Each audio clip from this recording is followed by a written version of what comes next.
ಚಕ್ರವರ್ತಿ news, ಇದು ಭ್ರಷ್ಟರ ವಿರುದ್ಧ ಬ್ರಹ್ಮಾಸ್ತ್ರ. ನಮಸ್ಕಾರ ವೀಕ್ಷಕ, ಚಕ್ರವರ್ತಿ ನ್ಯೂಸ್ಗೆ ಸ್ವಾಗತ. ನಾನು ಚೇತನ್ ಶಿವಶಿಲ್. ಚಕ್ರವರ್ತಿ ನ್ಯೂಸ್ ನ ಸುದ್ದಿಗಳು ನಿಮ್ಗೆ ಸರಿಯಾಗಿ ತಲುಪ್ತಾ ಇಲ್ವಾ?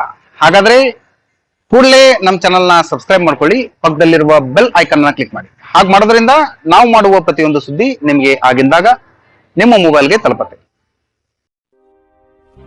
ಸಿವಿಲ್ ನ್ಯಾಯಾಲಯವು ದಾವಾ ಆಸ್ತಿಗೆ ಸಂಬಂಧಿಸಿದಂತೆ ಜುಲೈ 28ರಂದೇ ಯಥಾಸ್ಥಿತಿ ಕಾಯ್ದುಕೊಳ್ಳುವಂತೆ ಆದೇಶ ನೀಡಿದ್ದರೂ ನ್ಯಾಯಾಲಯದ ಆದೇಶವನ್ನು ಧಿಕ್ಕರಿಸಿ ಕಾಮಗಾರಿ ಮಾಡುತ್ತಿರುವವರ ವಿರುದ್ಧ ಜಿಲ್ಲಾಧಿಕಾರಿಗಳು ಕೂಡಲೇ ಸೂಕ್ತ ಕ್ರಮ ಕೈಗೊಳ್ಳಬೇಕು ಎಂದು ಒತ್ತಾಯಿಸಿ ನ್ಯಾಯವಾದಿ SR ಅಮರಣ್ಣನ್ ಅವರವರು ದೂರಿದರು. ಈ ಕುರಿತು ಚಕ್ರವರ್ತಿ ನ್ಯೂಸ್ನೊಂದಿಗೆ ಮಾತನಾಡಿದ ಅವರು, ಮುದ್ದೇಬಿಹಾಳ ತಾಲೂಕಿನ ದೇವೂರು ಗ್ರಾಮ ವ್ಯಾಪ್ತಿಯಲ್ಲಿ ರಸ್ತೆ ಅಗಲೀಕರಣ ಕಾಮಗಾರಿ ನಡೆಯುತ್ತಿದ್ದು, ಇಲ್ಲಿ ನನ್ನ ಕುಟುಂಬದ ಜಮೀನಿದೆ. ಸರ್ಕಾರದಿಂದ ಯಾವುದೇ ಪರಿಹಾರ ಹಣವಾಗಲಿ ನೋಟಿಸ್ ಆಗಲಿ ಬಂದಿಲ್ಲ. ಈ ಬಗ್ಗೆ ನ್ಯಾಯಾಲಯದಲ್ಲಿ ಪ್ರಕರಣ ದಾಖಲಿಸಿ ಮಧ್ಯಂತರ ತಡೆಯಾಜ್ಞೆ ಕೋರಲಾಗಿ ನ್ಯಾಯಾಲಯ ಸ್ಟೇಟಸ್ಕೋ ಆದೇಶವನ್ನು ನೀಡಿದೆ.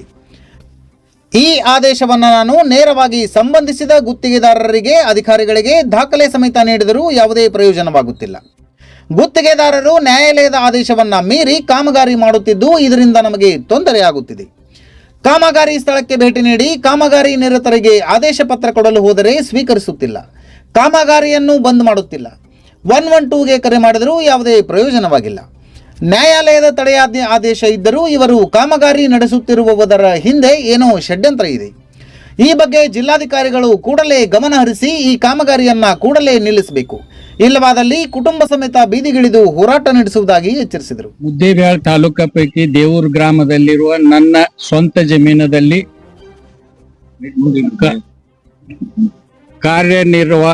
ಸಹಾಯಕ ಕಾರ್ಯನಿರ್ವಾಹಕ ಅಭಿಯಂತರರು ಲೋಕೋಪಯೋಗಿ ಇಲಾಖೆಯವರು ಟೆಂಡರ್ ನೀಡಿದ್ದು ಯಾವುದೇ ಪರಿಹಾರ ಕೊಟ್ಟಿರುವುದಿಲ್ಲ. ಅದನ್ನೇನದ ದೊಡ್ಡದಾಗಿ 40 ಕೋಟಿನ ರಸ್ತೆಗಳನ್ನ ಮಾಡ್ತಾರ. ನಮಗೆ ಯಾವುದೇ ತಡೆಯಾಜ್ಞೆ, ನಮಗೇನದ ನ್ಯಾಯಾಲಯಕ್ಕೆ ಏನದ ದೂರು ದಾಖಲು ಮಾಡಿದ್ವಿ, ಪ್ರಕರಣ ದಾಖಲು ಮಾಡಿವಿ. ಪ್ರಕರಣದಲ್ಲಿ ಎಮರ್ಜೆಂಟ್ ನೋಟಿಸ್ ಆಗಿತ್ತು, ಆದ್ರೆ ಕೆಲಸ ನಿಲ್ಲಿಸಿದ್ರು ಆ ಟೈಮ್ನಲ್ಲಿ. ಈಗ ತುರ್ತು 28ನೇ ತಾರೀಕಿಗೆ ಏನದ 28/7/2026ರಿಂದ ಕೆಲಸವನ್ನು ಪ್ರಾರಂಭಿಸಿದ್ದರಿಂದ ಮಾನ್ಯ ನ್ಯಾಯಾಲಯಕ್ಕೆ ಮಧ್ಯಂತರ ಅರ್ಜಿ ನಂಬರ್ 3ನೇದನ್ನು ಸಲ್ಲಿಸಿ ಅದರ ಮುಖಾಂತರ ಸ್ಟೇಟಸ್ಕೋ ಆದೇಶ ಮಾಡಿಸೀನಿ 28ನೇ ತಾರೀಕಿಗೆ. ಆ ಆದೇಶದ ಕಾಪಿಗಳನ್ನ ಗುತ್ತಿಗೆದಾರಿಗೂ ಕೊಟ್ಟೈತಿ, ಜಿಲ್ಲಾಧಿಕಾರಿಗಳು ಕೊಟ್ಟೈತಿ, ಪೊಲೀಸ್ ಇಲಾಖೆಗೂ ಕೊಟ್ಟೈತಿ, PSI ಅವ್ರಿಗೂ ಕೊಟ್ಟೈತಿ, SP ಸಾಹೇಬ್ರಿಗೂ ಕೊಟ್ಟೈತಿ, ಮಾನ್ಯ ತಹಸೀಲ್ದಾರ್ ಅವ್ರಿಗೂ ಕೊಟ್ಟೈತಿ. ಇಷ್ಟೆಲ್ಲ ಕೊಟ್ಟಿದ್ರು ಸಹಿತ ಸ್ಟೇಟಸ್ಕೋ ಆದೇಶ ಪಾಲನೆ ಮಾಡ್ತಾ ಇಲ್ಲ.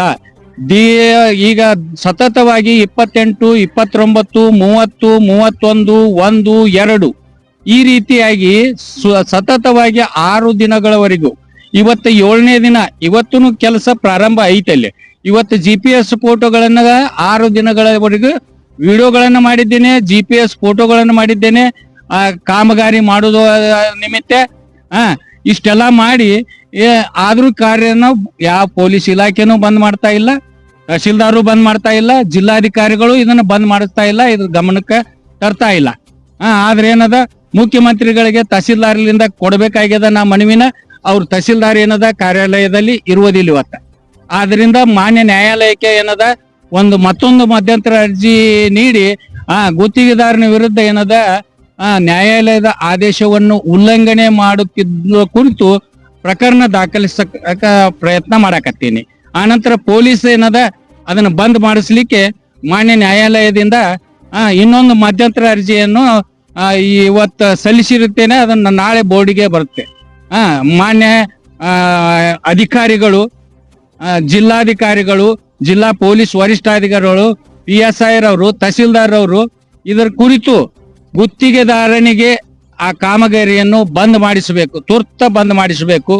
ಆ ನ್ಯಾಯಾಲಯದ ಆದೇಶದ ಪ್ರಕಾರ ನಿಲ್ಲಿಸಬೇಕು. ನಿಲ್ಲಿಸದೇ ಇದ್ದ ಪಕ್ಷದಲ್ಲಿ ನಾ ಮುಂದಿನ ಏನದ ಕೋರ್ಟ್ ಆದೇಶನ ಉಲ್ಲಂಘನೆ ಮಾಡಿದ ಕುರಿತು ನಾ ಏನದ ಅವ್ರ ವಿರುದ್ಧ ನಾ ದೂರು ದಾಖಲಿಸ್ತೀನಿ. ಆ ನಂತರ ರೈತರಿಗೆ ಏನದ ಯಾವುದೇ ಪರಿಹಾರ ಕೊಡಲಾರ್ದ ಈ ರೀತಿ ಹೆದರಿಸಿ ದಬ್ಬಾಳಿಕೆಯಿಂದ ಏನದ ರಸ್ತೆಯನ್ನ ನಿರ್ಮಾಣ ಮಾಡಕತ್ತಾರ. ಆದ್ರಿಂದ ಅವ್ರ ಗುತ್ತಿಗೆದಾರರ ಲೈಸೆನ್ಸ್ ಅನ್ನ ರದ್ದು ಮಾಡ್ಬೇಕು. ಅವ್ರ ಮೇಲೆ ಸೂಕ್ತ ಕಾನೂನು ಕ್ರಮ ತಗೋಬೇಕಂತ ಕೇಸಿ ನನ್ನ ಮನವಿ. ಇದೇ ವೇಳೆ ಜೆಎಂ ಚಲಮಿ ವಕೀಲರು ಮಾತನಾಡಿ, ಹೊಲಗಳಲ್ಲಿ ರಸ್ತೆ ಅಗಲೀಕರಣ ಮಾಡುವುದರಿಂದ ರೈತರಿಗೆ ಹಾನಿಯಾಗುತ್ತೆ. ಸೂಕ್ತ ಪರಿಹಾರ ನೀಡಿ ಕಾಮಗಾರಿ ಮಾಡಿದಲ್ಲಿ ರೈತರಿಗೆ ಅನುಕೂಲ ಆಗುತ್ತದೆ. ಆದರೆ ಯಾವುದೇ ಪರಿಹಾರ ನೀಡದೆ, ರೈತರಿಗೆ ಮಾಹಿತಿ ನೀಡದೆ ಇಂತಹ ಕಾಮಗಾರಿಗಳನ್ನು ಮಾಡುವುದರಿಂದ ರೈತರು ತೊಂದರೆ ಅನುಭವಿಸುತ್ತಿದ್ದಾರೆ. ಇಲ್ಲೂ ಕೂಡ ಇದೇ ಸಮಸ್ಯೆ ಆಗುತ್ತಿದ್ದು, ನ್ಯಾಯಾಲಯದ ತಡೆ ಆಜ್ಞೆ ಇದ್ದರೂ ಕಾಮಗಾರಿ ಮುಂದುವರೆಸುತ್ತಿರುವುದು ವಿಪರ್ಯಾಸ. ಸಂಬಂಧಿಸಿದ ಅಧಿಕಾರಿಗಳು ಕೂಡಲೇ ಈ ಬಗ್ಗೆ ಎಚ್ಚೆತ್ತು ಈ ಕಾಮಗಾರಿಯನ್ನು ಕೂಡಲೇ ನಿಲ್ಲಿಸಿ ನ್ಯಾಯಾಲಯದ ಮುಂದಿನ ಆದೇಶಕ್ಕೆ ಕಾಯಬೇಕು ಎಂದರು. ಈ ವೇಳೆ ನ್ಯಾಯವಾದಿಗಳಾದ LR Nalatwad, SC Nayak, SG Hokrani, SB Biradar, CS Khakandki ಇದ್ದರು. ಈ ಸುದ್ದಿ ನಿಮಗೆ ಇಷ್ಟ ಆಗಿದ್ರೆ ಲೈಕ್ ಮಾಡಿ, ಶೇರ್ ಮಾಡಿ, ಸಬ್ಸ್ಕ್ರೈಬ್ ಮಾಡಲು ಮರೆಯದಿರಿ. ನಿರಂತರ ಸುದ್ದಿಗಳಿಗಾಗಿ ನೋಡ್ತಾ ಇರಿ ಚಕ್ರವರ್ತಿ ನ್ಯೂಸ್. ಹಲೋ, ಈಗ ನಮ್ಮ ರೈತರಿಗೆ ಬಹಳ ಹಾನಿಕರ ಆಗುವಂತದ್ದೇನಪ್ಪಾ ಅಂತಂದ್ರ ಹೊಲಗಳಲ್ಲಿ ರಸ್ತೆ ಅಗಲೀಕರಣ ಮಾಡ್ತಾ ಇದಾರೆ. ಅಗಲೀಕರಣ ಮಾಡೋದ್ರಿಂದ ಏನಾಗ್ತದೆ ಅಂತಂದ್ರ ರೈತರಿಗೆ ಹಾನಿ ಆಗ್ತದೆ. ಅದರಿಂದ ಏನಾದ್ರೂ ಪರಿಹಾರ ಕೊಟ್ರ ಅದು ಒಂದ್ ಏನಾದ್ರು ಸ್ವಲ್ಪ ಮತ್ತ ಮೇಲೆ ಏನಾಗ್ತದಪ್ಪ ಅಂತಂದ್ರ ಈಗಾಗಲೇ ಕೋರ್ಟ್ ಸ್ಟೇ ಮಾಡಿ ತಡೆ ಮಾಡಿದಾರ. ತಹಶೀಲ್ದಾರಿಗೆ ಕೂಡ ಮನವಿ ಕೊಟ್ಟಿದ್ದಾರ. ಮತ್ತು ಮೇಲಾಗಿ ಅಲ್ಲಿ ಪೊಲೀಸ್ ಸ್ಟೇಷನ್ ಪ್ರೊಟೆಕ್ಷನ್ ಮಾಡ್ಲಿಕ್ಕೆ ಕೊಟ್ಟಿದ್ದಾರ. ಮತ್ತು ಮೇಲಾಗಿ ಇಲ್ಲಿ ಲೋಕಲ್ ಮಿನಿಸ್ಟರ್ ಅದಾರ, ಅವರು ಕೂಡ ಏನ್ ಹೇಳಿದ್ದಾರ. ಮತ್ತ ಅವರು ಕೂಡ ಅದಕ್ಕೆ ಏನಾದ್ರು ಪರಿಹಾರ ಕೊಡ್ಬೇಕಾಗಿತ್ತು, ಪರಿಹಾರ ಮಾಡ್ಬೇಕಾಗಿತ್ತು. ಮತ್ತು ಮೇಲಾಗಿ ಅಂತ ವ್ಯಕ್ತಿಗಳಿಗೆ ಏನ್ ಮಾಡ್ಬೇಕಪ್ಪ ಅಂತಂದ್ರ ಅದು ಕೊಟ್ಟಂತ ಒಂದು ಅನುಮತಿಯನ್ನ ಅದನ್ನ ರದ್ದು ಮಾಡ್ಬೇಕು. ಯಾಕೆ ರದ್ದು ಮಾಡ್ಬೇಕಂತಂದ್ರೆ ಇಲ್ಲಿ ಅನಾಹುತಗಳಾಗ್ತಿರ್ತಾವ, ರೈತರಿಗೆ ಯಾವ ತೊಂದರೆ ಆಗ್ತಿರ್ತಾವ, ಅದಕ್ಕೆ ಯಾವುದೇ ರೀತಿಯಲ್ಲಿ ಪರಿಹಾರ ಇಲ್ಲ. ಮತ್ತು ಮೇಲಾಗಿ ಆಗೋದ್ರಿಂದ ರೈತರಿಗೆ ತೊಂದರೆದಾಯಕವಾಗ್ತೈತಿ. ಅದಕ್ಕಾಗಿ ಏನ್ ಮಾಡ್ಬೇಕಪ್ಪ ಅಂತ ಸ್ಪಷ್ಟವಾಗಿ ಹೇಳ್ಬೇಕಂತಂದ್ರ ರೈತರಿಗೆ ಯಾವುದೇ ರೀತಿಯ ತೊಂದರೆ ಆತಪ್ಪ ಅಂತಂದ್ರೆ ಇನ್ನೊಬ್ಬರಿಗೆ ಹಾನಿ ಆಗ್ತದೆ. ಯಾಕಂದ್ರೆ ರೈತನಿಂದಲೇ ಎಲ್ಲ ಸಂಪತ್ತು ಬರೋದು. ರೈತ ಇರ್ಲಿಲ್ಲಪ್ಪ ಅಂತಂದ್ರ ಏನಾಗ್ತದ, ಯಾರು ಕೂಡ ಊಟ ಮಾಡ್ಲಿಕ್ಕೆ ಅನ್ನ ಸಿಗ್ತಾ ಇರೋದಿಲ್ಲ. ರೈತ ಎಷ್ಟು ಕಷ್ಟಪಡ್ತಾನ ಮತ್ ಬೆವರು ಸುರಿಸ್ತಾನ, ಆ ಬೆವರು ಸುರಿಸೋದ್ರಿಂದ ಎಲ್ಲರಿಗೂ ಕೂಡ ಅನ್ನ ಬರ್ತೈತಿ. ಅವ ಇರದೇ ಇದ್ರ ಏನಾಗ್ತಿತ್ತು, ಯಾರು ಕೂಡ ಬದುಕಲಿ ಸಾಧ್ಯ ಇರ್ಲಿಲ್ಲ. ರೊಕ್ಕ ರೂಪಾಯಿ ಇದು ಬಂಗಾರ ಬೆಳ್ಳಿದ್ರೆ ಎದಕ್ಕೂ ಉಪಯೋಗ ಇಲ್ಲ.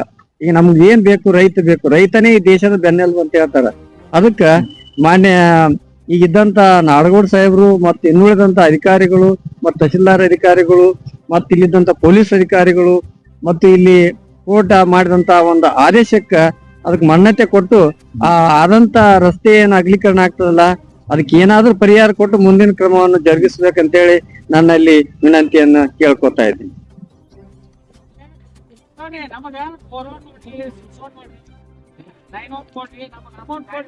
ನೀವು ಬೇಕಾದಟ್ ಮಾಡ್ಕೊಂಡು ಹೋಗ್ರಿ. ಇನ್ನೂ ಒಂದು ಹೈಮೆ ಮಾಡ್ತಿದ್ರು ತೋರ್ದ್ ಮಾಡ್ರಿ, ಮಾಡ್ಕೋರಿ ಅಷ್ಟೇ. ಮತ್ತೊಂದು ಏನಿಲ್ಲ, ನಿಮ್ಗೆ ರಿಕ್ವೆಸ್ಟ್ ಮಾಡ್ಕೊಡೋದು ಮಾಡ್ಕೊಡಿ. ದಯವಿಟ್ಟು ಕೋರ್ಟ್ ಕಡೆಯಾಜ್ಞೆ ಐತಿ, ಇಲ್ಲಿ ಏನೋ ಕೆಲಸ ಮಾಡಬಾರ್ದು ಅಂತ ಕೇಸಿ ಆದೇಶ ಮಾಡೈತಿ. ಆದೇಶ ಮಾಡಿದ್ರು ಈಗ 5 ದಿವಸ ಆಯ್ತು ಕೆಲಸ ಚಾಲು ಮಾಡಕೈತಿ.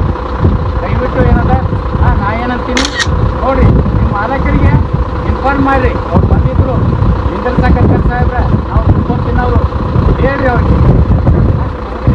ಅಲ್ಲ ನಾ ಹೇಳ್ತೀನಲ್ಲ, ಇಲ್ಲ ದುಡಿಯಕ್ಕೆ ಬಂದವರು. ನಾ ಏನಂತೀನಿ, ಕೋರ್ಟ್ ಕಡೆಯಾಗಿ ಐತಿ, ನಿಂದಿರ್ಸಿರಪ್ಪ ಇಲ್ಲಿ ಮಾಡ್ಬೇಡ್ರಿ ಅಂತ ಕೇಳಕತ್ತೀನಿ. ನಿಮ್ಮ ಮಾಲಕರಿಗೆ ಇನ್ಫಾರ್ಮ್ ಮಾಡ್ರಿ. ಅವ ಸೂಪರ್ವೈಸರ್ನ ನಿಂದಿರ್ಸಂಗಿಲ್ಲ ಅಂತ ಹೇಳಿ ಮುಂದೆ ಏನು ಮಾಡ್ಕೊಂಡು ಮಾಡ್ಕೊಂಡು ನಾ ಕೆಲಸ ಮಾಡೋರು ಹೇಳ್ತಾರೆ. ದಯವಿಟ್ಟು ನಾವೇನದ ನೀವು ಓದಿರಿ, ಇವ್ರು ಕೊಟ್ಟು ನಾಳೆ ಆರೋಪಿಗಳಾಗ್ತೀವಿ. ಸೂಪರ್ವೈಸರ್ ಸರಿ, ನಾವು ಬ್ಯಾಡ ಅನ್ನಕತ್ತೀನಿ, ಅದಕ್ಕೆ ನೀವು ದಯವಿಟ್ಟು ನೋಡ್ರಿ. ಈ ಸುದ್ದಿ ನಿಮಗೆ ಇಷ್ಟ ಆಗಿದ್ರೆ ಲೈಕ್ ಮಾಡಿ, ಶೇರ್ ಮಾಡಿ, ಸಬ್ಸ್ಕ್ರೈಬ್ ಮಾಡಲು ಮರೆಯದಿರಿ. ನಿರಂತರ ಸುದ್ದಿಗಳಿಗಾಗಿ ನೋಡ್ತಾ ಇರಿ ಚಕ್ರವರ್ತಿ ನ್ಯೂಸ್. ಇದು ಭ್ರಷ್ಟರ ವಿರುದ್ಧ ಬ್ರಹ್ಮಾಸ್ತ್ರ.